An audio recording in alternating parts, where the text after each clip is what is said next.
today we will start the first topic in this course, and that will be introduction, review of basic concepts, some of the prerequisite concepts which will be required for problem solving in this course, and what will be the unit systems which we will be using in this course. And then finally, we will review Newton's laws of motion and law of gravitation. So my objective for today is to cover all basic prerequisite concepts, including Newton's laws of motion, so that you are able to solve the first tutorial, which is already uploaded on your canvas. It is comprising of basic questions like unit conversions, vector addition, or some basic calculations, which will be just the start of this course. After this first topic, which is the introduction, we will be starting the kinematics of particles, where our main objective would be to understand the geometry of different particles' motion. They can be rectilinear motion, or that can be also curvilinear motion. We will also be studying different types of coordinate systems in that topic, but today's agenda is to cover some basic concepts and unit systems and Newton's laws. So I will start with the introduction and a quick review of what we discussed last time. But before that, I want to acknowledge that the training material and lecture content which I am using in these slides is mainly taken from this textbook. So we discussed last time that this course is all about the study of motion. We will be studying the paths covered by or followed by different particles or rigid bodies. We also discussed what we actually mean by a rigid body motion or a flexible body motion. So this course will be about motion of bodies under the action of forces. And we discussed that it has two main parts. One is called kinematics, in which we mainly study the geometry of the motion of an object or particle without referencing it to the initial force which actually caused that motion, right? So study the geometry of motion is kinematics. No reference to the force which actually caused that motion in the first place. However, in kinetics, which is the second part, we explicitly relate the applied actions of forces on bodies, particles, rigid bodies, to their resulting motions, right? So we relate the applied forces with their effect, which is the resulting motion. So using one example, I can give you the type of problems which you can expect in kinematics versus the type of problem which you can expect in kinetics. So just a quick overview. For example, if you have a two-dimensional XY plane like this, so let's say this is your x-axis, this is your y-axis. So using these two axes, you can define the position of any particle on this XY plane, right? So for example, if I ask you that there was a particle or an object which was here in this particular plane at this particular position at time t equal to 0, and then it moved like this, came to the second point at time t equal to 1 second, and then moved again and reached here on a third point, let's say at time t equal to 2 seconds, right? So you were given with the geometry of motion without any reference to the force which actually caused that motion in the first place. And let's say I ask you to determine the velocity of that particular point or particle at time t equal to 1.5 seconds. So now you can imagine that since the position of that particle at all time instants in first 2 seconds is given, so you should be able to determine the velocity at any given time. All you need to know is the path which that particle followed, right? So I'm not actually solving this problem here, but just giving you an idea what kind of problems you may expect in kinematics, right? So this will be a problem of kinematics, where you will be actually studying the geometry of motion with no reference to the applied forces. But imagine a different kind of a problem where, for example, on a horizontal surface, you were given with a mass m. So let's say the object is having a mass m equal to 1 kg, and it is applied with a force F equal to 50 newtons. And because of that, it slides. But there is a friction between the bottom of that particular mass and the surface on which it is sliding. And that friction actually will eventually stop that object from moving. So after traveling some distance, due to the effect of this applied loading, the same mass will come to rest, right? And now if, for example, I give you the coefficient of friction between the bottom of that object and the surface, let's represent it with mu, let's say 0.5, and ask you that how much distance that particular mass travels, let's say small s. Now this will be a problem which is which you can expect in kinetics, because what actually I am asking you is to establish a relationship between the applied force 50 Newton and its effect, which was the motion of that particular mass 1 kilogram, right? So anything which I ask from you as a problem, as an unknown which relates to the effect of that motion, given the force is available for you, you should understand that it's a problem of kinetics, right? So you will be using mainly Newton's laws of motion and some other laws to actually establish that relationship between applied forces and the resulting motion. So this is a clear classification in which this subject will be divided actually. So you can see that in our list of topics, there is a chapter about kinematics of particles, and there is a separate chapter about kinetics of particles. Similarly, in rigid bodies, there will be a chapter about kinematics of rigid bodies, and similarly kinetics of rigid bodies. So after review of this basic classification, let's quickly go through some basic concepts which will be required for problem solving. You should set these concepts straight right from the first class so that you don't have issue in any of the problem solving later on. The very first basic concept to review is the concept of space. It is the geometric region occupied by bodies. But the most important associated concept with it is that you must establish some geometric reference system, some frame of reference, in order to define the position of an object in that space, right? So the definition of space is not complete without defining a reference point using which you will be actually defining the position of any object in that space. So the concept of geometric reference system is very important.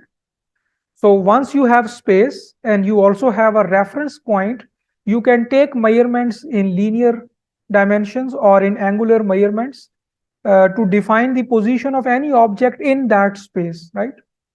So once we have that reference system, we can make linear or angular measurements relative to that system to define the position of any object. Without that reference system, the concept of space is not complete. There is a concept called primary inertial system, or also sometimes referred to as the astronomical frame of reference. It is an imaginary frame of reference or set of rectangular axes, x, y, z, you can call them, which is generally assumed in Newtonian mechanics, the mechanics governed by Newton's laws, which have no translation or rotation in space. So imagine that you are on the surface of Earth, for example, here, and you have established a reference system, let's say x prime, y prime, and z prime. So that x prime, y prime, z prime is located somewhere on the surface of Earth. So imagine that this room is your space, and at the corner you have defined that reference system, x prime, y prime, z prime. Now, since we know that Earth is rotating about its axis and also revolving around sun, so this particular reference system along with the space is actually taking a very complex path relative to a reference system which is located somewhere in the space. So imagine that you have a reference system somewhere outside Earth in the space, and let's call it XYZ. Relative to that XYZ, our reference system on the surface of Earth is moving with a very complex path, right? So sometimes we need to define the position of an object, for example, Earth's movement itself, relative to a fixed frame of reference, which is located somewhere in the space, right? Not on the surface of Earth, which is moving with it, right? So the concept of astronomical frame of reference is invoked in Newtonian mechanics to refer to a reference system in space which is fixed, which is neither translating nor rotating, right? So it is somewhere fixed in the space, and then we can use that reference system to define the position of any object or any motion relative to a fixed axis. Whatever motion we will define using a reference system located on Earth's surface will be relative to that moving frame of reference, right? That frame of reference is also moving with the space. But in some cases, we need to actually have a fixed astronomical frame of reference located somewhere on the space, which is neither translating nor rotating. So this concept will be used to define the motion with respect to a constant axis, fixed point, fixed origin in space, sometimes in the problems. So laws of Newtonian mechanics are valid for this reference system as long as any velocities involved are far less than the speed of light, which is 300,000 kilometers per second or 186,000 miles per second. So any relationship between applied force and the resulting motion derived based on that or for that particular reference system will be okay in Newtonian mechanics as long as the velocities involved in that problem don't approach to the speed of light.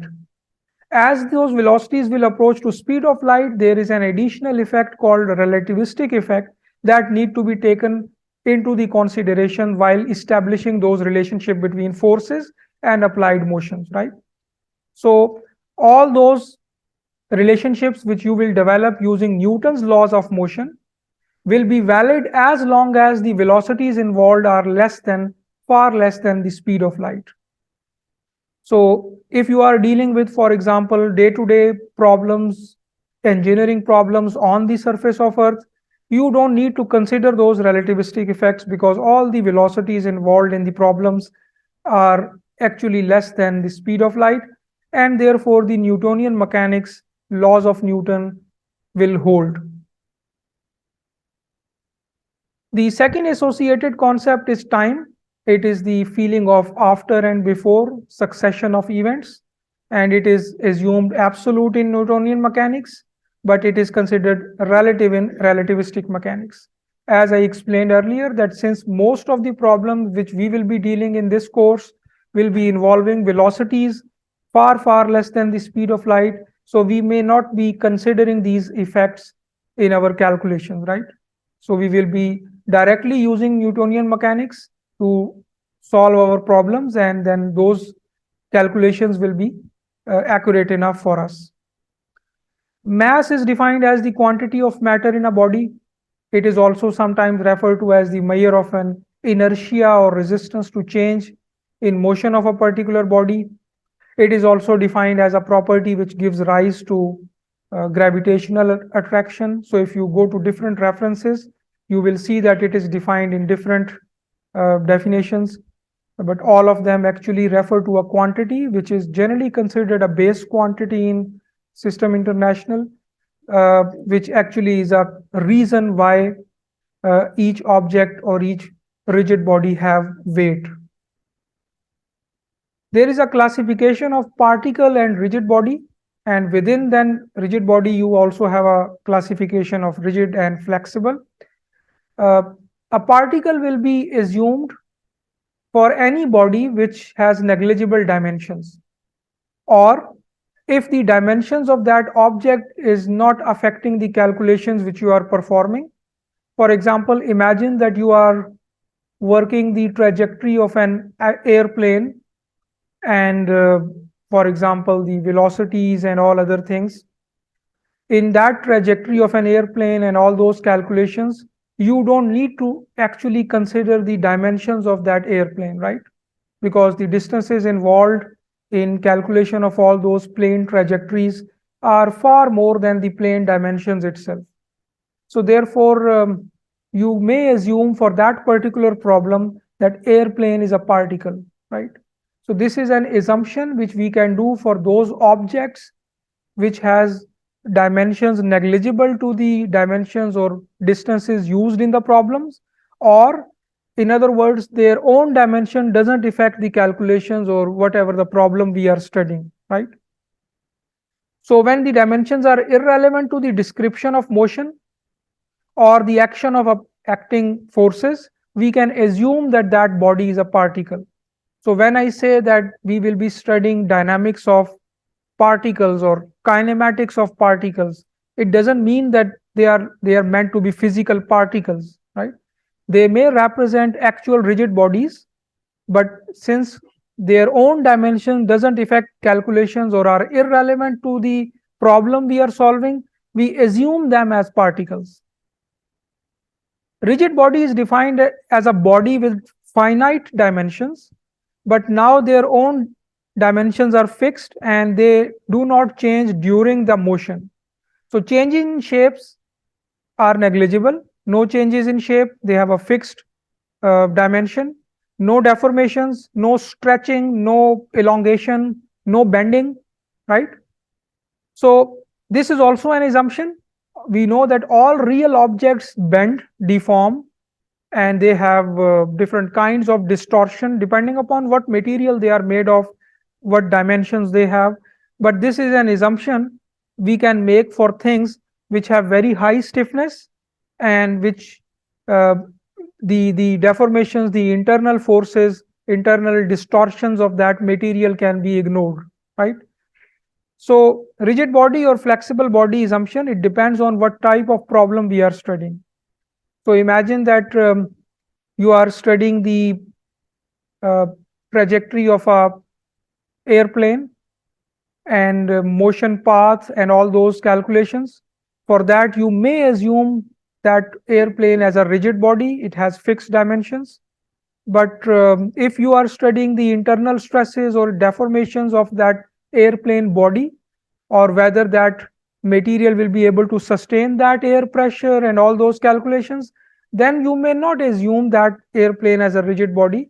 Then you will be interested in calculating actually those deformations which the body of that plane will sustain, and then you will make sure that that will not fail. So continuing the same example, calculations of flight paths for a particular plane, like moving like this, landing somewhere else on the ground. For that purpose, we may assume that that airplane is a particle, right? Similarly, for flight speeds, the flight speed also doesn't depend on the dimension of that airplane itself, right? So for those calculations also, we may assume it to be a particle. But for some calculations, the own dimension of that airplane may also come into play. For example, calculations of altitude, distance, and the relative position of that plane with respect to other planes or other features. Or so for that calculation, obviously you may need to know whether that plane is a small plane or a big plane. So the dimensions of plane itself will come into play, and in that case you may not assume it to be a particle. In that case you should assume it to be a rigid body, right? So this will be a rigid body assumption if your problem is related to, for example, calculating altitude or clear distance from one plane to another, right? So then you will be assuming it to be a rigid body. But imagine another scenario where you are actually interested in calculating internal stresses in plane's body due to the turbulent air or air pressure and all the forces which will be applied to that airplane body. So now you are explicitly interested in calculating those deformations or distortions in that material so that you make sure that the material will be able to sustain those forces that will be actually a flexible body assumption.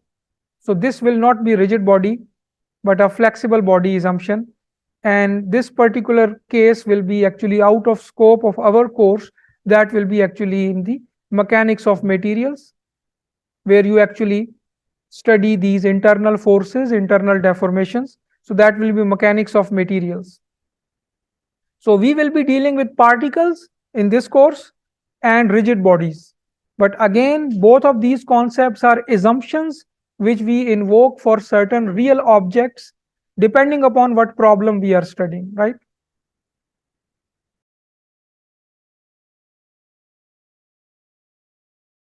Sometimes we need to define the motion of an object with respect to some fixed axis, which shouldn't lie on Earth's surface. For example, the motion path followed by the Earth itself. Obviously, that motion path will not be defined by an axis which is lying on the Earth's surface. So you need to have an astronomical frame of reference located somewhere out there in space, which should be fixed, not translating or rotating, so that we can actually define the motion of that Earth body itself, right? So same is the case. This was one example, but you can think of many other scenarios where a frame of reference located on Earth, which is moving with Earth, will not be able to define the accurate position or location of an body or an object, right? So we need to have that kind of a astronomical or fixed frame of reference outside Earth's motion, right? So imagine how Earth is moving relative to that astronomical frame of reference. Here in this figure, it is denoted by this frame of reference 2. So x, y, z is an astronomical frame of reference, while x prime, y prime, and z prime located on the surface of Earth is moving relative to 2. So can you imagine how 1 is moving relative to 2?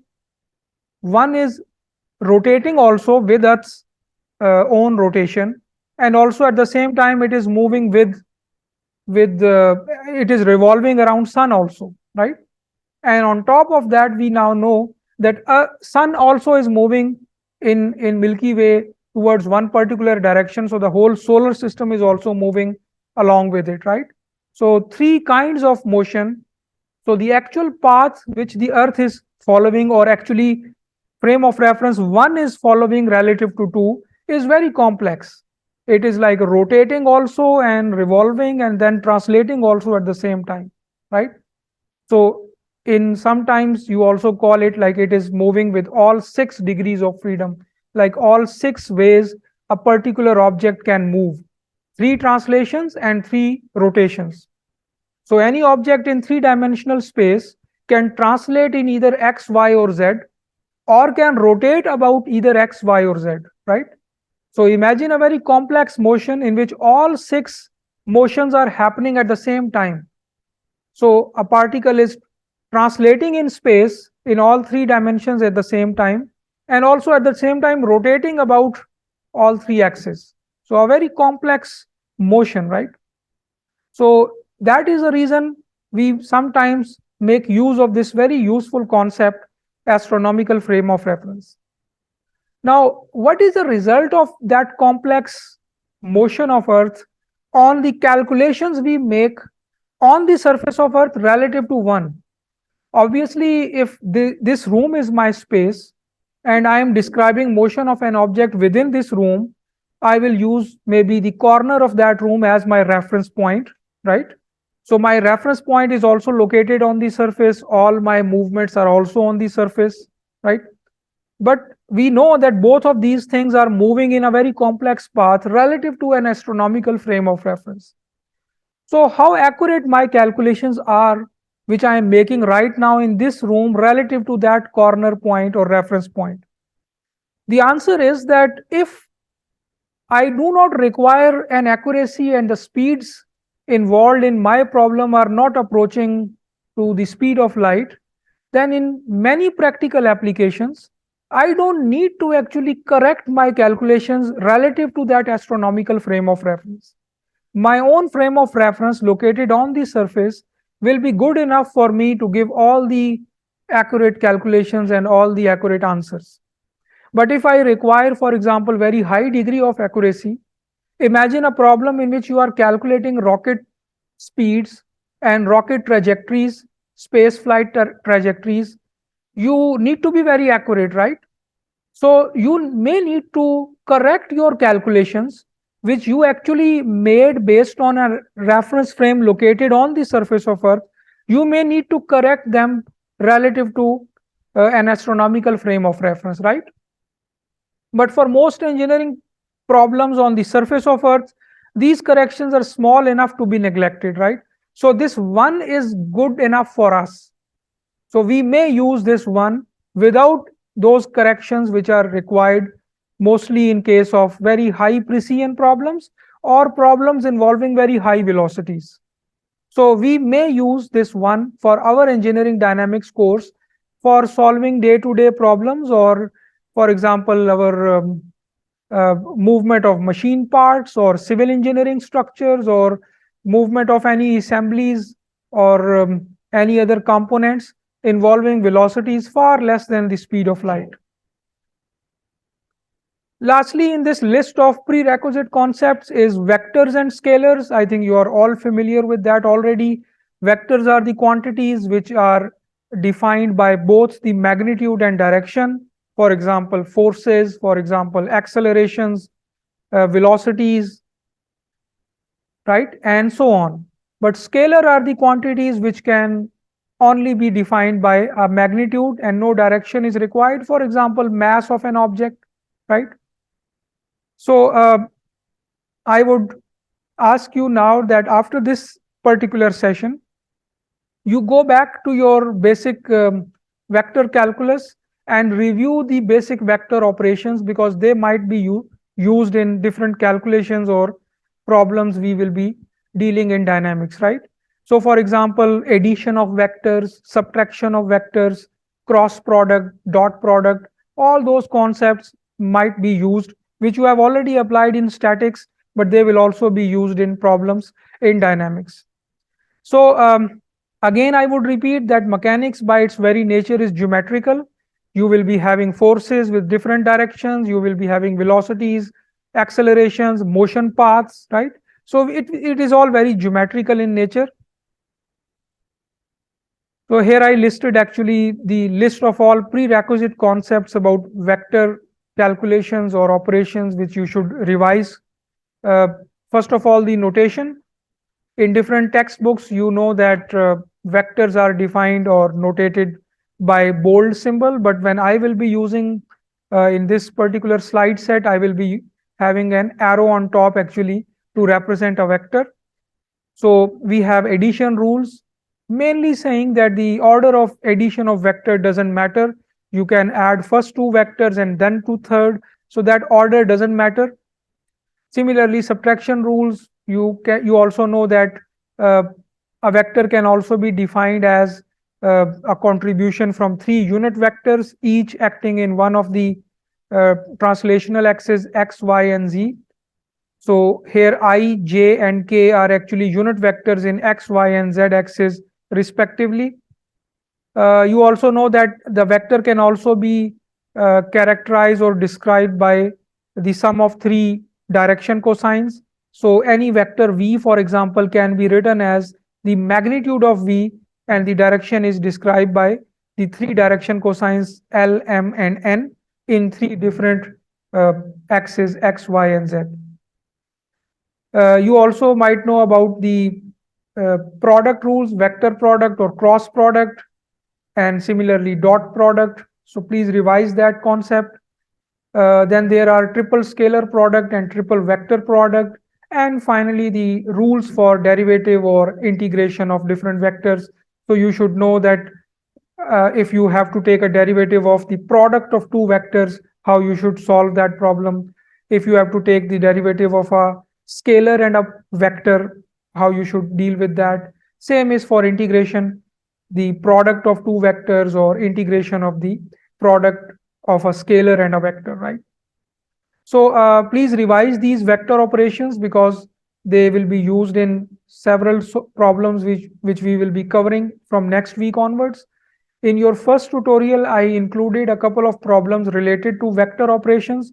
So they will also give you a good chance to just gear up with your information and concepts about vector operations.